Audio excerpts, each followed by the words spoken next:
প্রতিকার করতেছিলাম যে আপনারা কারা, কেন নিয়ে যাচ্ছেন, তারা কিছুই বলতেছিল না। তোকে নিয়ে যাওয়ার পরে আমরা কি করবো, হতভম্ব। আমাদের বাসার যতগুলো ফোন ছিল সবগুলো ফোন তারা নিয়ে যায়। ইভেন সিকিউরিটি গার্ডের যে নর্মাল ফোন সেটাও তাকে নিয়ে যাওয়া হয় ওই রাতে।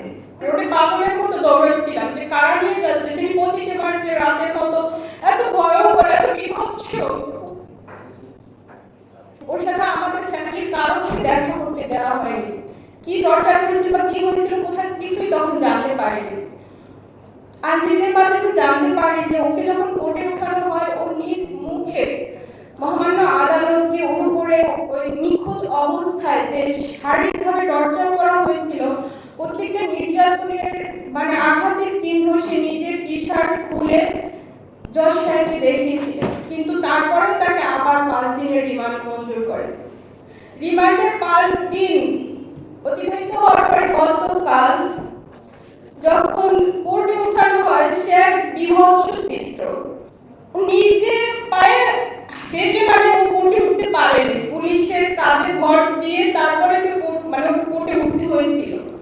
তো মহামান্য আদালতকে বারবার অনুরোধ করার পরে আমি দেখা করার সুযোগ পাই। তো তখন ও বলে যে এই রিমান্ডের 5টা দিন ওর উপরে যে অমানবিক মানে নির্যাতন করা হয়েছে, মানে একটা মানুষের উপরে এরকম জানোয়ারের মতো, আমি জানি না অন্য কোথাও হয় কিনা, আগে শুনেছি রিমান্ডে নেওয়া হয় জিজ্ঞাসাবাদের জন্য, বাট এতটা ভয়ঙ্কর ভাবে ওর উপর অত্যাচার করা হয়েছে।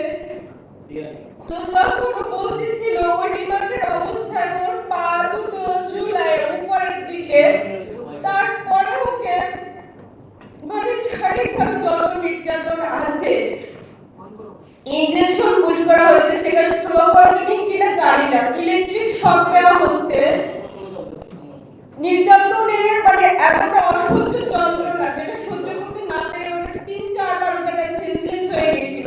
ওর সাথে কি হচ্ছে নিজেও বলতে পারেনি।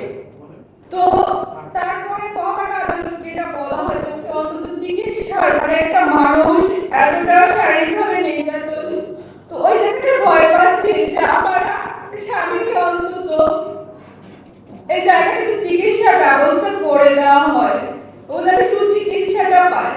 আর বারবার যদি এরকম একটা মানুষকে রিমান্ডে নিয়ে এরকম নির্যাতন করা হয়, ও তো কোনো অন্যায় করেনি, ও তো কোনো অপরাধ করেনি, ও তো কোনো ভাঙচুরের সাথে জড়িত না, ও শুধু নৈতিকভাবে ও তো ওই রাজস্ব থেকে উঠে আসছে, ওই ছাত্র আন্দোলন থেকে 2018 ছাত্র আন্দোলন নেতৃত্ব ও দিয়েছিল, সেই জায়গা থেকে ও একটু হয়তো সাপোর্ট মানে নৈতিকভাবে সে সাপোর্ট করছে ছাত্রদের এই আন্দোলনটা, বাট ও তো এই সন্ত্রাসী কার্যক্রমের সাথে কোনোভাবে জড়িত না।